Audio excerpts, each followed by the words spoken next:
Hi guys, share ko lang ang aking bagong paborito which is Netbank. So alternative ko lang siya pag medyo naglolokong own bank. So yan po, tingnan muna natin yan. So yan, more on bank, ano siya pang business, pero siya ay insured by PDIC, and just recently this month po ay insured na siya by 1 million. So yan, tingnan lang natin yung mga frequently question and answer. So yan lang po, makikita natin dyan. Pwede sa any Filipino, pwede sa OFW. So dito po sa Jordan ko siya inopen. So magda-download lang ng Netbank. So yan, isa sa any Philippine valid ID. Mabilis lang guys ang aking pag-apply ng Netbank. Saglit lang din siya, as in sandali lang siyang gawin, pero kailangan mag-antay ng mga 1 to 2 days para ma-approve. So once na-approve na siya, pwede mo na naumpisahan. So ayan, may minimum daw is 58 pesos. So meron siyang time deposit, pero hindi ko pa na-try. So yan, dali lang mag-change ng PIN. So yan, basahin lang natin yan. So ang nagustuhan ko dito guys is unlimited fund transfer siya sa InstaPay or PesoNet.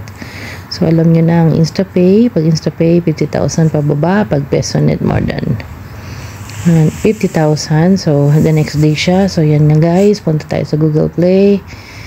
So as of now, meron lang siyang 10,000 downloads, pero nababasa ko kasi, pero parang pangtapat siya sa own bank.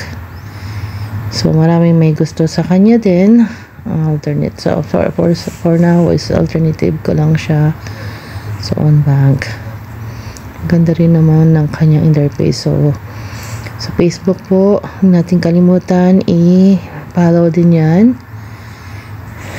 Yan pa, or join tayo sa mga group ng Netbank para kung may question, may mga tanong, pag may mga question and mga clarification, may kita natin doon, o mga review by other users. So skip lang natin yan. So far guys, okay naman siya sa akin guys. Kakagamit ko lang just recently. Naalala nyo, nagloko yung GCash kahapon yata. So medyo nagka-aberya. So the next day tinry ko siya kasi yung own bank is hindi siya pumapasok. Nade-debit pero hindi pumasok. So subukan natin mag-InstaPay. So recipient name, sino may-ari ng account, then type yung GCash number, choose the bank which is GExchange, INC. So enter the amount, so click next, then confirm, then yung code ninyo. So yan na guys, i-okay lang natin yan, screenshot natin and send to client. So yan, basta guys, ang gusto ko talaga sa kanya is daily interest rate din siya, crediting.